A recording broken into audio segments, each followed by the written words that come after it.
When we think of Victorian novels, our minds usually go to big romances, super strict social rules, that kind of thing. But what if one of the greatest writers of that time was less interested in who was courting whom and more in doing, well, a psychological autopsy? Today, we're taking a look at George Meredith, an author who basically put all of Victorian society on the psychologist's couch. And this quote, it gets right to the heart of what he was all about. Meredith absolutely refused to create these one-dimensional puppets just to move his plots along. No, he was fascinated by the messy, contradictory, and deeply human psychology of people who had real souls. So here's our game plan. First, we'll get to know the man himself. Then, we're going to dive deep into his incredible takedown of the male ego. After that, we'll meet his revolutionary heroines, see how he turned the novel into a kind of psychological lab, and finally, we'll figure out why his ideas still feel so spot on today. Okay, so to really get Meredith, you have to understand the world he was living in. The Victorian era was this age of incredible certainty and super rigid rules. Meredith, who was both a novelist and a poet, jumped right into the middle of all the big moral debates, but he did it with a view of the human mind that was, frankly, decades ahead of everyone else. You can see his career unfolded during this time of massive change, from the peak of Victorian confidence right up to the start of a much more uncertain modern age.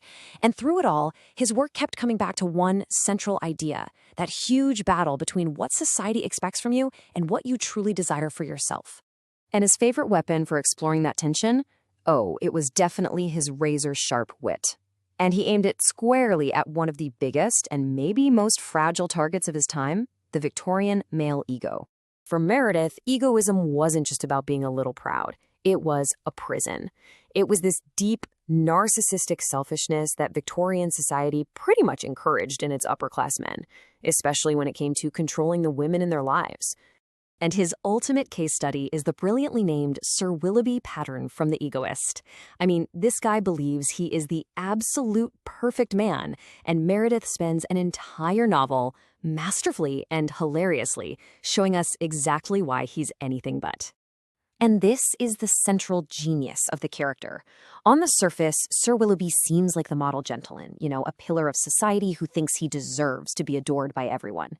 But Meredith just peels back every single layer of that facade to show us the truth. A man so selfish, he literally can't feel real love, a total prisoner of his own vanity.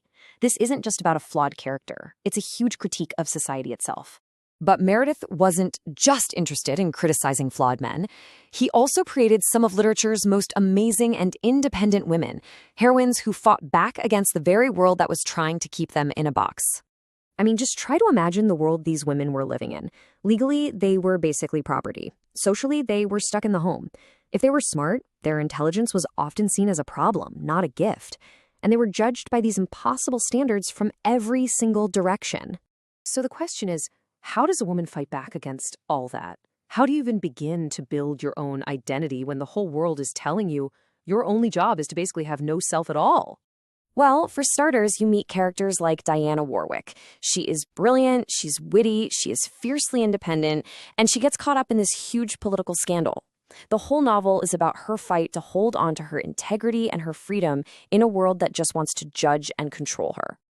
And then you have Aminta, who's trapped in a marriage with this proud, domineering guy.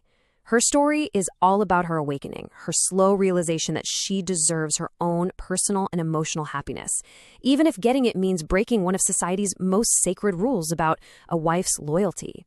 And this focus on the inner lives of his characters, their desires, their conflicts, all their psychological struggles, that's what makes Meredith feel so incredibly modern. He was really using the novel as a laboratory to explore the human mind. A perfect example is one of his earliest big books, The Ordeal of Richard Feverel. This thing was way ahead of its time. Decades before it was cool, Meredith wrote a novel where the plot on the outside was almost secondary. The real story was the complex, internal, psychological journey of its main character. At the center of it is this tragic experiment. A father, Sir Austen, thinks he can scientifically engineer the perfect son by creating this rigid system. He tries to surgically remove all passion, all weakness, all human error. And the novel is the powerful, heartbreaking story of why that experiment didn't just fail, it was totally destructive. And he didn't just do this in his novels. In his famous poetry collection, Modern Love, he gives us this incredibly raw, honest look at a marriage falling apart. He just peels back all the Victorian polish to show the real disillusionment and the complicated internal thoughts of a husband and wife as their relationship dies. It is shockingly modern. So, when you put it all together, his sharp social criticism, his game-changing heroines, and his deep psychological insight, that's when you really see why Meredith is such a big deal. He really was a pioneer. He brought this new level of psychological depth to the novel. He had this biting social commentary, and he gave us these unbelievably complex characters who challenged the rules of their time, especially around gender. He was obsessed with that core tension between society and the self. And his influence was huge. You can literally draw a straight line from Meredith's focus on the inner lives of his characters to the great modernist writers who came after him, people like Thomas Hardy and D.H. Lawrence. He helped lay the foundation for a whole new kind of novel. So I'll leave you with this thought. Meredith was a master at exposing the rigid systems of Victorian society and showing how they twisted and shaped the people inside them. It really makes you wonder, over a century later, what are the invisible systems, the unspoken social rules that are shaping us?